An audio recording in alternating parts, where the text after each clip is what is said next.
बस. आणि हा दिवस होता भाऊबीजचा दिवस होता. आणि हा माझ्या काकाचा मोठा मुलगा आहे आणि काकाला 2 मुलं आहे. तर मग भाऊबीजच्या दिवशी इकडे आलो होतो आम्ही आणि यांना ओवाळायचं सुद्धा होतं. मग इथे ओवाळून घेत आहे आणि आत्यासुद्धा आलेल्या होत्या माझ्या आणि त्यांनीसुद्धा बाबाला आणि काकाला ओवाळलं आणि अशा प्रकारे ओवाळून घेतलं. आणि एक अजून एक काकाचा मुलगा आहे आणि माझा भाऊ यांना नंतर ओवाळणार आहे, कारण त्यांचं म्हणजे त्यांना यायला लेट होणार होतं. मग त्याच्यामुळे मग त्यांना नंतर ओवाळणार होते. पण मग आई आणि काकू म्हटलं की यांना ओवाळून घ्या, म्हणजे एक एक हे फ्री होऊन जातात. तर आणि फॅमिली मोठी असली आणि फॅमिलीमध्ये जास्त मेंबर असले तर खूप अशी मजा येते, हसी मजाक वगैरे सगळं. आणि पाहुणेसुद्धा आले होते, माझ्या आत्या वगैरेसुद्धा आल्या होत्या आणि सगळे एकत्र जमले का खूप मजा येत असते.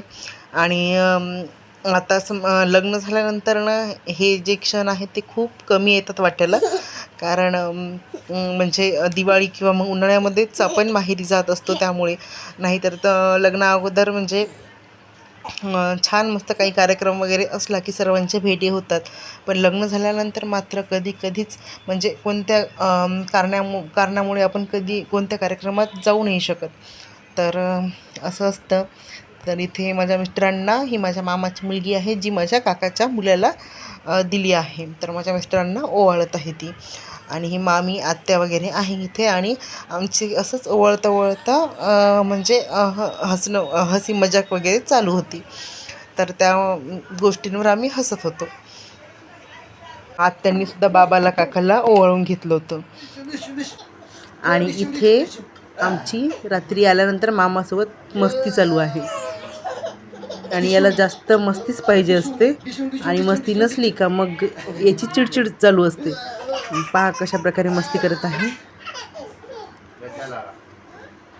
आणि हा दुसऱ्या दिवशीचा व्हिडिओ आहे.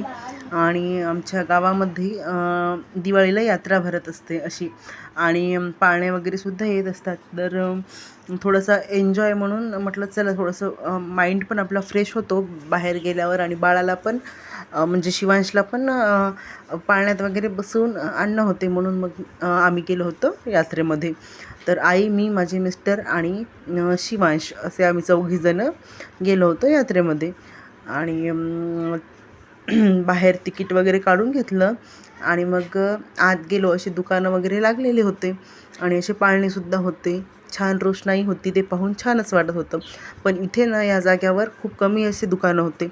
म्हणजे जे घ्यायचं होतं कानातले वगैरे, मला इयरिंग्स वगैरे घ्यायच्या होत्या, तर ते काही एवढं फार म्हणजे व्हरायटीचे नव्हते इथे. तर पाळणे मात्र भरपूर होते. तर बघा अशा प्रकारचे पाळणे होते, वेगवेगळ्या प्रकारचे, लहान मुलांचे वेगळे, मोठ्या माणसांचे वेगळे. तर मग आम्ही एन्जॉय केलं. आणि याला ना इथे हे लहान मुलांचं होतं, तर याला या पाळण्यामध्ये आम्ही बसवलं होतं. तर त्यांना आम्ही विचारलं घेऊन बसवता येतं का त्यामध्ये, पण त्यांनी नाही बोलले, एकटंच बाळाला बसावं लागतं. पण तो छोटा असल्यामुळे आम्ही थोडं घाबरलो होतो. पण म्हटलं ठीक आहे, हळूहळू चालवा म्हटलं त्यांना, कारण हा उतरायला तयार नव्हता. त्याच्यामुळे मग त्याला बसवलं आणि मग असे त्याचे पप्पा त्याच्या जवळ राहत होते आणि हळूहळू फिरवत होते.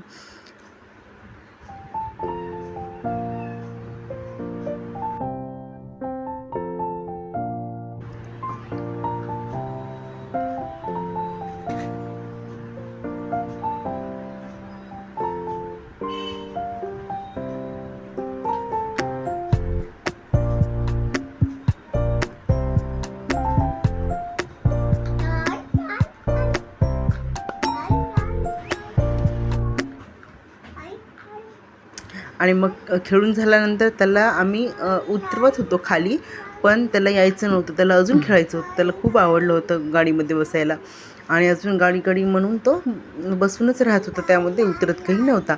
मग आम्ही त्याला दुसऱ्या एका ट्रेनमध्ये बसवतो म्हणून सांगितलं आणि त्याला त्याने उतरवून घेतलं.